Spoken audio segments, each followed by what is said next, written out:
Olá, primeiro ano, tudo bem com vocês? Espero que estejam todos bem. Meninos, olhem só. Na nossa aula passada, a gente deu uma breve pincelada aí sobre o que seria a arte da antiguidade, né? Essa arte antiga. E aí, é claro que vocês precisavam desse entendimento para iniciar o capítulo de vocês, que vem contemplar justamente essas questões, mas eu também trouxe um outro entendimento, né, outros conceitos relacionados à arte para que a gente possa começar a falar sobre aquilo que tem no nosso capítulo. É como se fosse uma base, realmente, quando a gente começa a criar um bolo, né, a gente está lá montando seus ingredientes, então são esses ingredientes são essenciais para que a gente possa criar esse bolo para que ele fique bastante fofo e gostoso de ser comido, né? Não sei se vocês entendem essa analogia, mas é só para que vocês consigam entender melhor o conteúdo, tá? E aí, eu trouxe essa questão da gente discutir, afinal de contas, o que é arte. Quando a gente está lá no sexto ano, né, entrando no nosso sexto ano, a gente estuda, sim, alguns aspectos básicos da arte. Esses aspectos básicos, eles se tornam, como a gente pode falar do próprio nome, base para se entender a arte, né? E aí, pensando nisso, e muitas pessoas passam a acreditar que por ser muito simples, é, na, imaginam, né, que seja algo bastante simples, acabam por não se atentar a essas questões e ao passar dos tempos, quando você vai estudar mais a fundo sobre a arte, né, enfim, seja dentro da escola, seja na universidade ou em qualquer outro lugar, é necessário que você tenha pelo menos esses conceitos prévios bem estabelecidos aí na sua mente. E aí a gente vai falar, eu trouxe para vocês, né, afinal de contas, o que é arte, então é esse o tema da nossa aula de hoje, e eu trouxe algumas citações de alguns artistas, alguns escritores, enfim, famosos, e que falam, se questionam justamente em relação a isso, em relação a esse entendimento do que é arte. E a gente tem essa de Queiroz, que ela diz o seguinte: a arte é o resumo da natureza feito pela imaginação, ou seja, a nossa imaginação ela cria e a arte ela vai ser um resumo de toda essa criação, né? A gente precisa entender que a arte ela vai nos guiar em relação a entender o mundo da sua forma. E aí a gente tem também o William Shakespeare que diz: a arte é o espelho e a crônica da sua época, ou seja, a época em que as pessoas estiverem vivendo, né, no momento em que, enfim, cada um estiver vivenciando aí, a arte ela vai ser justamente o espelho desse momento que a gente vivencia. Ou seja, ela vai trazer, ela vai evidenciar, ela vai questionar, ela vai propor, enfim, ela vai trazer todas essas questões aí pro mundo, né, em que a gente vive. E aí, ao contrário de William Shakespeare, a gente tem o Vladimir Mayakovsky, que diz justamente o contrário. Ele diz: a arte ela não é um espelho para refletir o mundo, mas um martelo para forjá-lo. Ou seja, ela não vai mais ser o espelho da arte, mas ela vai trazer esse martelo, né, para martelar nas nossas cabeças e fazer com que a gente veja o essencial da vida, não é verdade? E aí é engraçado perceber que porque por mais que sejam duas pessoas, né, que estejam ligadas à arte e a essas questões, elas possuem visões diferentes. Isso é completamente normal. É... Bom, eu acho que era basicamente isso sobre esses dois. E aí eu tenho também sobre Pablo Picasso, Fernando Pessoa, Oscar Wilde. E Pablo ele diz: a arte é a mentira que nos permite conhecer a verdade. Isso é interessante, porque quando a gente fala sobre a mentira, né, muito se fala sobre a arte do teatro, justamente por a gente interpretar coisas que não são reais, porém se tornam reais em cena. E aí tem esse entendimento de que a arte é a mentira que nos permite conhecer a verdade, né? Pablo Picasso, de fato, quando ele diz isso, eu consigo compreender e eu consigo concordar bastante com o que ele diz, porque a gente vive, né, uma certa mentira dentro do teatro para poder evidenciar algumas outras questões importantes. E aí Fernando Pessoa diz: a arte consiste em fazer os outros sentir o que nós sentimos. em os libertar deles mesmos, propondo-lhes a nossa personalidade para especial libertação. É aquela coisa, né, gente? Precisamos entender o que o artista queria dizer, porque a gente precisa se conseguir se colocar no lugar dele. Caso isso não seja possível, também é possível fazer uma identificação com aquilo que nós vivemos. Fazendo essa identificação com aquilo que nós vivemos, a gente consegue compreender a nossa maneira, aquele tipo de arte que está sendo feita. E aí Oscar Wilde, ele diz que a arte é a forma mais intensa de individualismo que o mundo já conheceu. Afinal de contas, quando a gente fala sobre arte, a gente coloca os nossos próprios sentimentos e fazendo isso a gente se torna até um tanto quanto egoísta. Existem esses pensamentos que são interessantes e faz com que a gente se questione sobre o que é a arte de fato, né? E a arte é um dos meios que une os homens, é o que o Tolstói falava. Ariano Suassuna, não poderia deixar de falar sobre Ariano Suassuna. Arte para mim não é produto de mercado, podem me chamar de romântico. Arte para mim é missão, é vocação, é festa. Inclusive eu sempre utilizo essa frase quando eu coloco os roteiros para vocês, porque para mim faz muito sentido. A arte é vocação, é missão, ela é festa, é alegria, ela é todas as coisas boas existentes. E John Lennon, ele diz que a arte é a expressão da mente, nossa vida é a nossa própria arte. E aí eu finalizo essas citações com vocês, me questionando e se questionando, né, para vocês mesmos. Então esse seria o dever de casa de vocês, tá bom? Criar uma frase que diz o que é a arte. O que é a arte para cada um de vocês? Qual é o entendimento que vocês possuem sobre a arte?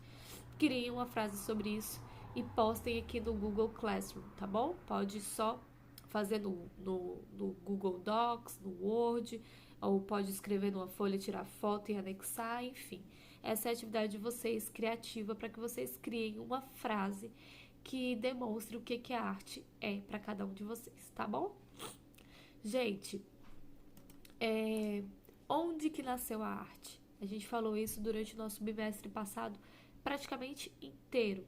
Falamos sobre pinturas rupestres, arte rupestre, a criação da arte, o entendimento de que naquele tempo eles não sabiam o que era arte, eles não imaginavam que aquilo que eles estavam fazendo seria considerado como arte posteriormente, que eles estariam sendo estudados, enfim.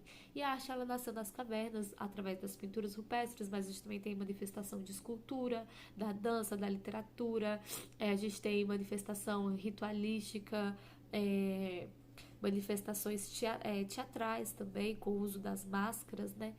E aí, outras modalidades de arte na pré-história também passam a surgir, que são justamente essas que eu falei para vocês, através de N significados. Ou seja, eles até que não poderiam ter a fala, a escrita para se comunicar, mas eles possuíam gestos, eles possuíam a capacidade de fazer suas pinturas, seus desenhos, suas esculturas, suas representações, seus rituais, e tudo isso fala, né? Como a gente já sabe, relacionado à arte, todas essas questões falam, o nosso corpo fala, até o momento que a gente não diz nada, isso também diz alguma coisa.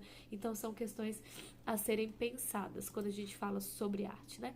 E qual é a finalidade, enfim, da arte? Para que ela serve? Qual é a sua finalidade? A palavra arte, ela tem os seus significados, né? Eu, por exemplo, falo sobre a arte de viver, sobre a arte da medicina, sobre a arte do futebol, eu falo sobre artesanato, eu falo sobre artefatos, eu falo sobre artigos, e todas essas coisas, percebam que elas possuem esse prefixo de arte, né?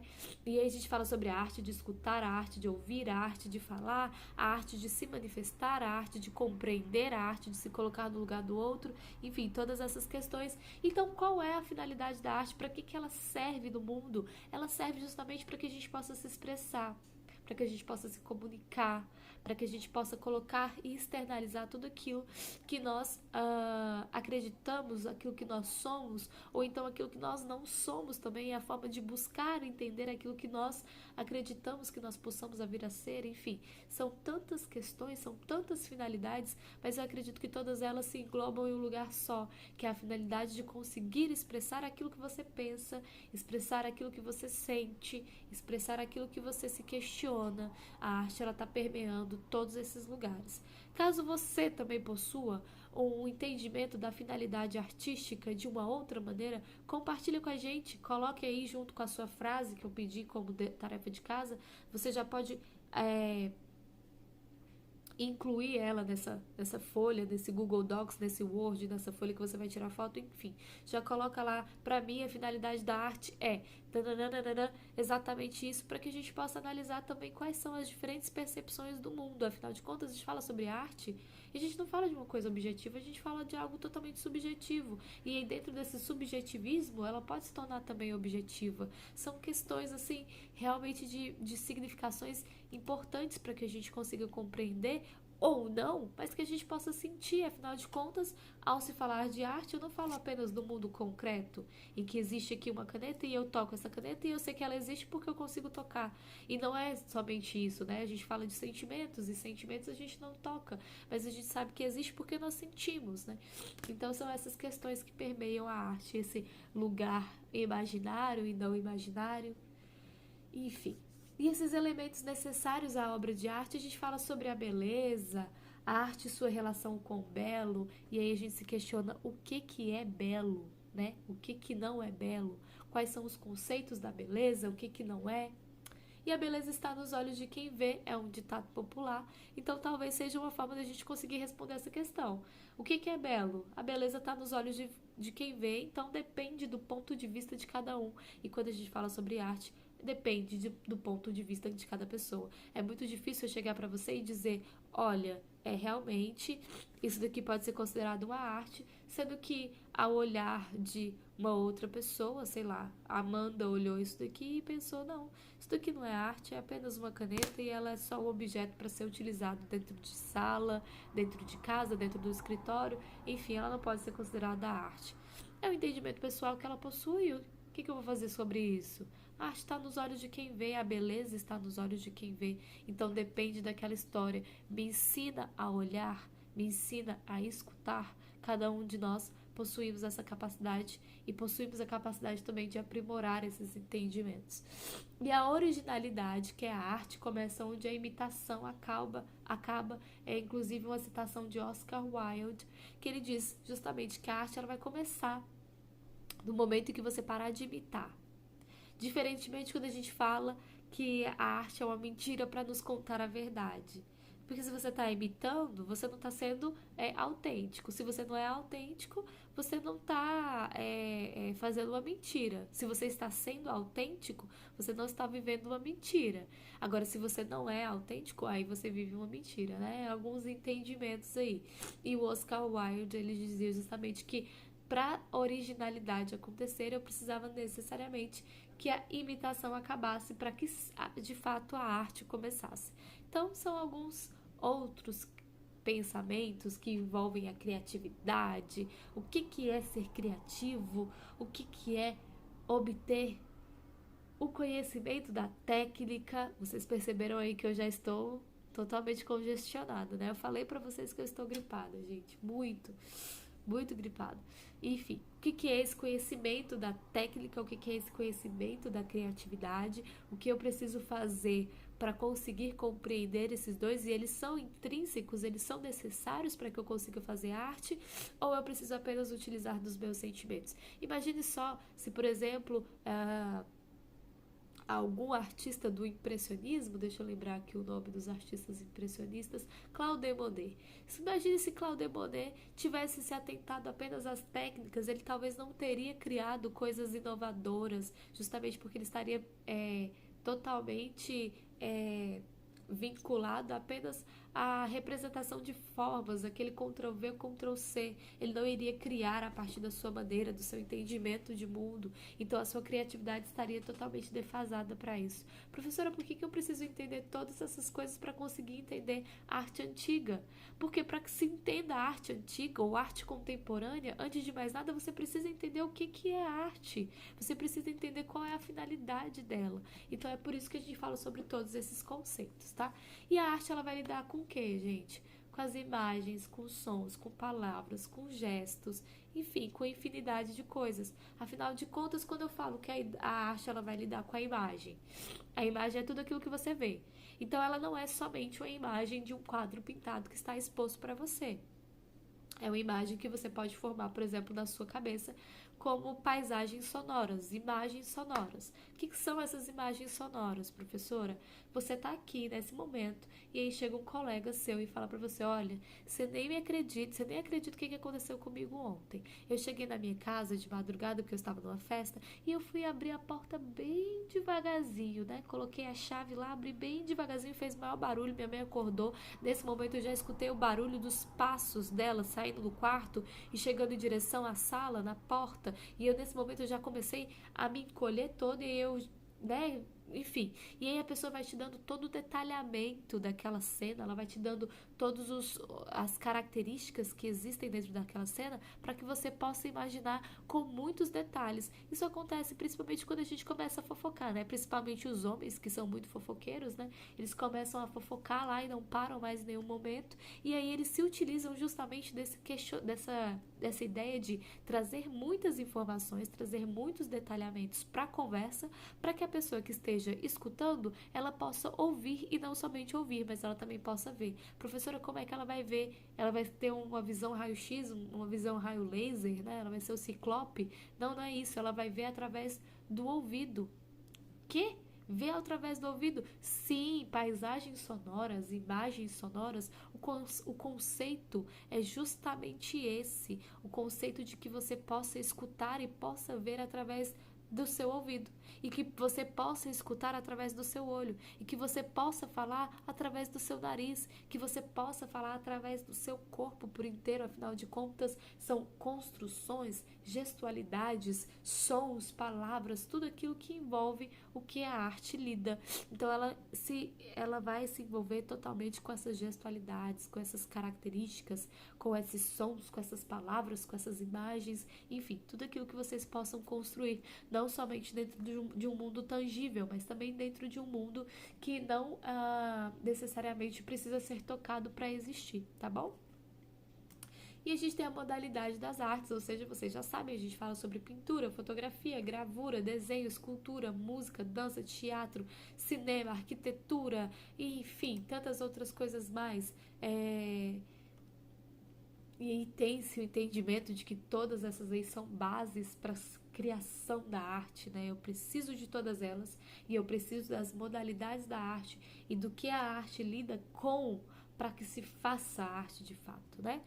Então, olha só, na pintura a gente tem Voltaire dizendo exatamente que a pintura é a poesia sem palavras, ou seja, eu não preciso da palavra escrita, que é a mesma coisa que se acontece com o teatro, é a mesma coisa que se acontece talvez com a dança, que eu não preciso da poesia, eu não preciso da palavra para se criar a poesia, ela já é automaticamente poética, né?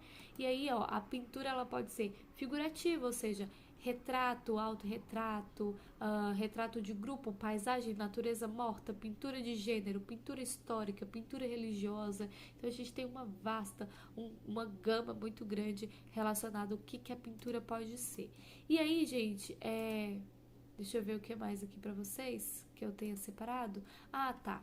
Olha só, quando a gente fala sobre pintura, e falando ainda sobre esse mundo moderno, enfim, né? A gente falou um pouco sobre a arte antiga, mas falando sobre esse mundo moderno, não tão moderno assim, porque a gente está falando de 1910, mas eu acho importante falar sobre o abstracionismo, porque ele faz essa ruptura justamente com aquilo que é imaginável como tangível e aquilo que é imaginado como uma questão de expressão totalmente voltada para um lugar que não se toca, né? É um lugar abstrato. A gente fala, quando a gente não consegue explicar alguma coisa com palavras, a gente fala, tá muito abstrato ainda dentro da minha cabeça, eu não consigo explicar porque aquilo está abstrato. E aí eu gostaria que vocês dessem todo o crédito justamente para Wassily Kandinsky. Alguns dizem Wassily Kandinsky, outros dizem Wassily Kandinsky, enfim, a partir da década de 1910, o abstracionismo, né, a arte abstrata, juntamente com as vanguardas russas, começam a ser criadas. Inclusive, Kandinsky, ele faz parte dessa denominação da arte abstrata. Ela pode ser dividida em duas artes abstratas. A gente tem o abstracionismo lírico e a gente tem o abstracionismo geométrico. O abstracionismo lírico, que era justamente o lugar onde Kandinsky participava, é um abstracionismo que ele vai ser mais poético, ele vai estar envolvido, né? Ele vai estar embebedece. Enfim, ele vai se nutrir dessa fonte que é totalmente poética, que é lírica, da construção a partir dos seus sentimentos, daquilo que você vive, e o abstracionismo geométrico, que a gente tem Kazimir Malevich sendo um dos principais representantes, um abstracionismo mais racional, mais matemático, voltado para esse pensamento mais cronológico e racional, mas que também não deixa de ser arte. Mas é bom que a gente vê esses dois pontos aí, né? Em algum momento ela é totalmente abstrata e ela não é tangível, e ao mesmo tempo ela pode ser abstrata, mas ela também pode ser totalmente como eu posso dizer, matematicamente, racionalmente pensada, tá bom? E é por isso que eu acho importante falar sobre o abstracionismo, para a gente entender os caminhos que a arte percorreu, justamente por essa ruptura existente entre esses dois pensamentos, tá? E aí, gente, deixa eu ver se eu separei mais alguma coisa para vocês que eu possa achar interessante de ser dito agora. Ah, tá. Além de falar, né, sobre essas questões do abstracionismo, a gente traz também outras questões que envolvem autorretratos, enfim, que é justamente dentro da modernidade a gente tem manipulações das imagens. Que seria isso, gente? Olha só, a gente tem o Maurits Cornelis Escher, que é um artista que viveu ali entre 1898 e 1972. Eu tô lendo a data de nascimento dele e a data de morte, porque são datas que eu realmente não consigo lembrar, gente. E aí ele viveu, né, dentro dessa carreira dele, ele esteve presente dentro da op art, do surrealismo, do expressionismo, do realismo cubismo, o renascimento nórdico, da arte moderna.